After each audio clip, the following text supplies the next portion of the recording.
शिव गुरु के चरणों पर प्रणाम करती हूँ। मैया पार्वती के चरणों पर प्रणाम करती हूँ, मेरा प्रणाम स्वीकार हो। साहेब भैया के चरणों पर प्रणाम करती हूँ, नीलम दीदी के चरणों पर प्रणाम करती हूँ, मेरा प्रणाम स्वीकार हो। सभी देवी देवताओं को प्रणाम करती हूँ, सभी गुरु बहन गुरु भाइयों को प्रणाम करती हूँ, सभी माता पिताओं को प्रणाम करती हूँ, मेरा प्रणाम स्वीकार हो। आइए आप सबका कमलेश भक्ति चैनल पर स्वागत है। मैं आपको एक चर्चा सुनाने जा रही हूँ और साहेब भैया नीलम दीदी के माध्यम से हमें 3 सूत्र मिला है।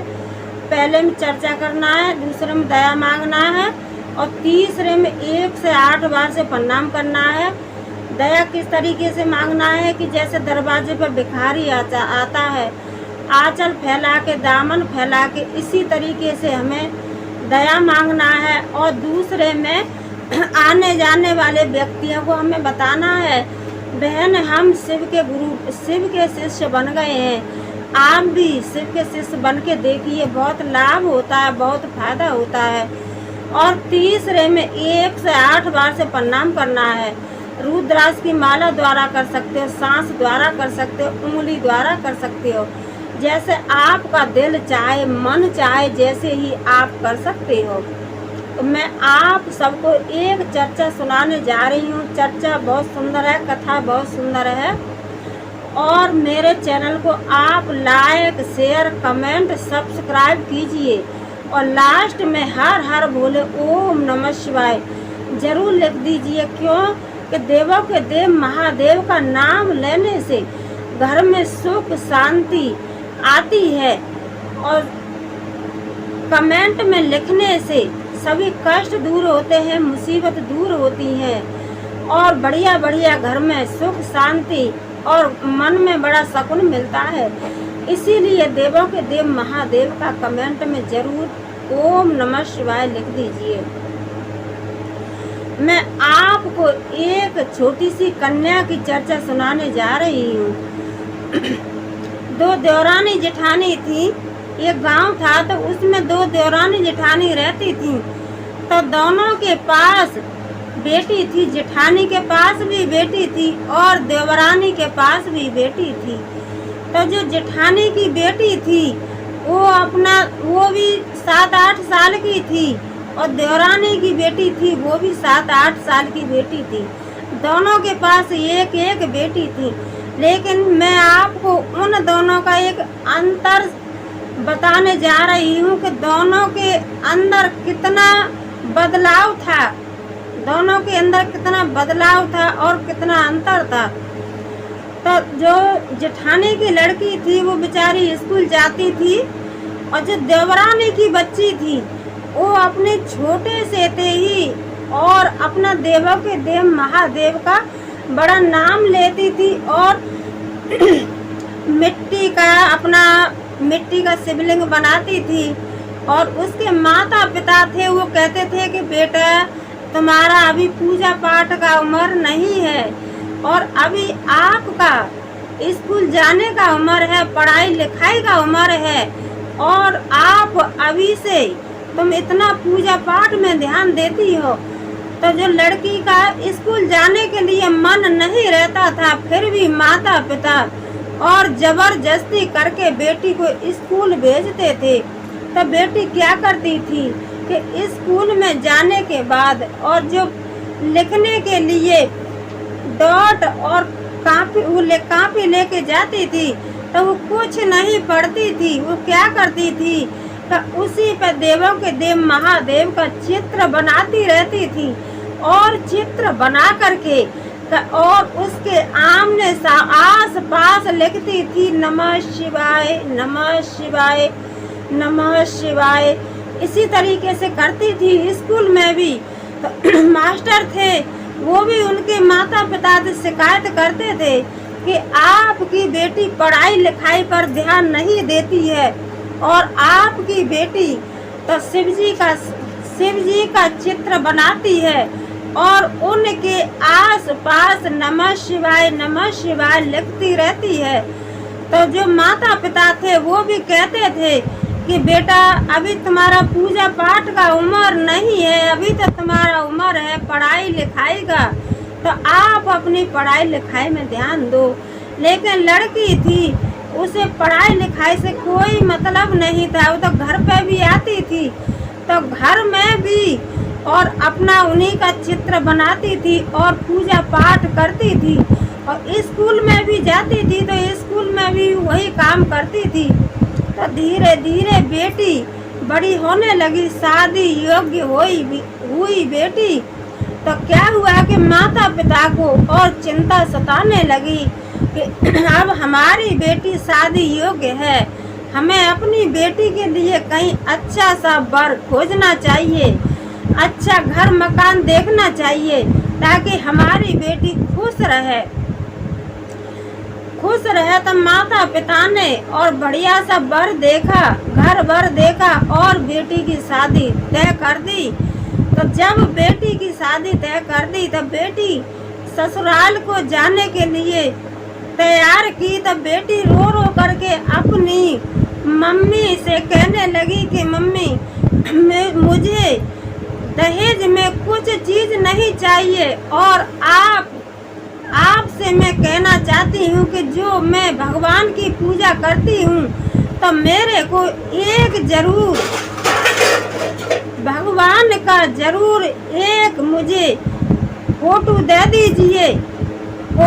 दीजिए। तो मैं अपने देवों के देव महादेव का अपना वहीं पर पूजा अर्चना करूँगी, और मैं इनके बगैर रह नहीं सकती हूँ। क्यों कि देवों के देव महादेव तो कहते हैं कि जो मेरे को श्रद्धा और भक्ति से पूजा अर्चना करता है और चाहता है तो भगवान तो उसके छड़ में कड़ में बस रहे थे।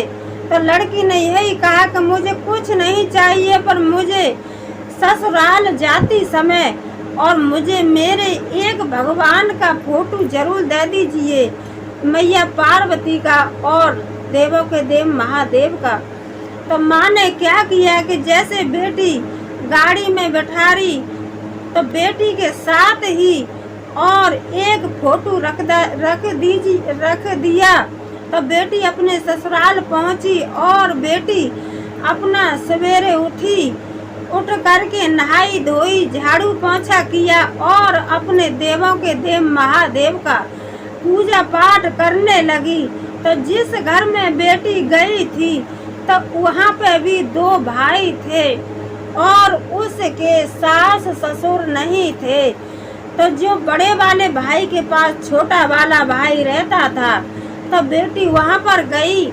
तो बेटी का तो छोटे से ही नियम था कि सवेरे उठना, झाड़ू पोंछा करना और 3 सूत्र का पालन करना और पूजा पाठ करना। तो बेटी ये काम वहाँ भी करती थी। तो उसकी जेठानी के पास बच्चे थे तो उसके पति कहने लगे कि देखो, मेरे लिए मेरा बड़ा भाई है, वो मेरा एक पिता समान है और मेरी भाभी है, मेरी माँ के समान है। आपको मेरी भाभी की आज्ञा का पालन करना होगा। तो वो लड़की थी, वो कहने लगी कि हाँ, मुझे आपकी बात मंजूर है और मैं आपकी भाभी के आज्ञा का पालन जरूर करूंगी और आपकी भाभी के जो बच्चे हैं, भाई के बच्चे हैं, मैं सारा पूरे परिवार का देखभाल करूंगी। यही किया लड़की ने। तो लड़की अपना वही करती थी कि बच्चों के स्कूल जाने के समय तक अपना नहा धो करके पूजा पाठ करके और अपना अलग हट जाती थी। तो उसकी भाभी थी, वो उससे बहुत चिढ़ती थी, बहुत गुस्सा रहती थी और कहती थी कि तू क्या करती है, सवेरे सवेरे 4 बजे उठ जाती है और नहा धो करके नमः शिवाय का जाप करती है, पूजा पाठ करती है और मेरे बच्चों के लिए तू समय से खाना नहीं बनाती है, मेरे बच्चों को समय से लंच बॉक्स बंद नहीं करती है। उसकी जेठानी थी, वो उसकी पूजा का उल्लंघन करना चाहती थी, उसकी पूजा का उल्लंघन करती थी। इसी तरीके से वो कुछ नहीं कहती थी। समय चल रहा था। कुछ दिन बाद ऐसे ही समय चलता रहा। तो जैसे वो छोटी थी अपना पूजा पाठ करने के लिए बैठे, तभी बड़ी वाली आए तो कभी उसकी जो फोटो था पूजा करती थी उसको कहीं भी डाल देती और जो पूजा की सामग्री थी उसे भी इधर उधर कर देती थी और उससे लड़ाई टेंशन करने लगती थी ताकि उसकी जो पूजा है वो पूरी न हो पाए। उसे जरूर उसकी पूजा पाठ में उल्लंघन करती थी। तो इस बात से वो बड़ी परेशान रहती थी और अपने पति से कहती थी कि मैं आपके पूरे परिवार का देखभाल करती हूँ, सारा कुछ करती हूँ, लेकिन फिर भी आपकी भाभी और मेरे से खुश नहीं रहती हैं और मैं बताओ क्या करूँ। मैं अपने में सबको छोड़ दूंगी लेकिन मैं अपने प्रभु को नहीं छोड़ सकती हूँ। मैं सब छोड़ दूंगी लेकिन मैं अपने प्रभु को नहीं छोड़ सकती हूँ। क्यों कि मेरी जो जान है वो मेरे प्रभु में बसी हुई है। इसी तरीके से समय चलता रहा। तो एक दिन छोटी वाली थी, वो सवेरे अपना उठी, नहाई धोई, झाड़ू पोंछा, पूजा पाठ करने लगी। तो उसने क्या किया कि आई और पूजा की जो सामग्री थी वो सामग्री भी फैला दी, थाली उठा करके इधर डाल दी और जो फोटो की पूजा करती थी तस्वीर की प्रभु की, वो भी तस्वीर उसने इधर उधर कर दी, इधर उधर कर दी। तो उसकी भाभी थी एकदम से मिट्टी की हो गई, जैसे पत्थर की बन गई, पत्थर की बन गई। तो उसके बच्चे रोने लगे, चिल्लाने लगे कि हमारी मम्मी को क्या हुआ, हमारी मम्मी को क्या हुआ। उसका देवर भी आया, पति भी आया, सब कोई घबराने लगे और कहने लगे कि हमारी बहू को क्या हुआ, हमारी पत्नी को क्या हुआ।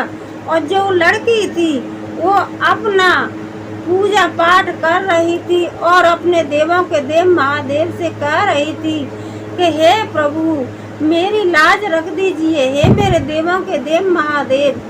क्यों कि मैं समझ सकती हूँ लेकिन ये नहीं समझ सकती है कि आपने इनको किस गलती का एहसास किया है।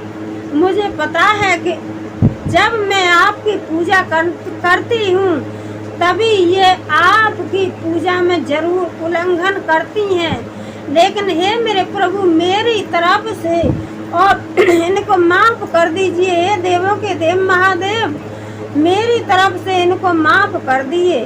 तो उसी समय और प्रभु प्रकट हुए और प्रभु प्रकट होकर के कहने लगे कि मैं अच्छी तरीके से जानता हूँ कि जब बेटी ये आपकी पूजा पाठ करती हो तो ये आपके पूजा पाठ में जरूर उल्लंघन डालती है और इसको ये चीज पसंद नहीं है। और इसने जब भी तुम पूजा करती हो तो ये किसी न किसी बात पर और आपसे झगड़ा टेंशन करने लग जाती है और इसने जब पूजा करती हो तभी तुम्हारी पूजा की सामग्री को ये सारी को इधर उधर फेंक देती है और जब तुम जिस फोटो की जिस भगवान की तुम पूजा करती हो उसको भी ये इधर उधर डाल देती है। तो जो देवरानी थी वो कहने लगी हाथ जोड़ करके कि ये मेरे प्रभु मेरी तरफ से और मेरी जेठानी को मेरी दीदी को ठीक कर दीजिए मेरे प्रभु। तो देवों के देव महादेव ने हाथ दिया और अपनी शक्ति दी तो शक्ति के अनुसार एकदम सही हो गई। तो जब उसने देखा कि मैंने इतना गलत काम किया और गलती का मुझे प्रभु ने एहसास कराया है तो मैं ऐसी गलती अब कभी नहीं करूँगी। तो अपनी देवरानी से कहने लगी कि बहन मुझे भी बताइए 3 सूत्र का पालन बताइए और कैसे आप पूजा अर्चना करती हो, मुझे सब वर विधि बताइए ताकि मैं भी आपके साथ करूं। तो छोटी वाली थी खुश हो करके और अपनी बड़ी को अपना पूजा पाठ करने के लिए बताया और 3 सूत्र के बारे में बताया। तो मैं तो यही कहती हूँ कि हे देवों के देव महादेव, जैसे आपने उनकी मनोकामना पूर्ण की, ऐसे सभी भक्तों की मनोकामना पूर्ण करना। और मेरी वीडियो को आप लाइक, शेयर, कमेंट, सब्सक्राइब कीजिए और लास्ट में हर हर बोले ओम नमः शिवाय जरूर लिख दीजिए। 1 2 3 4 भोले जी की जय जयकार।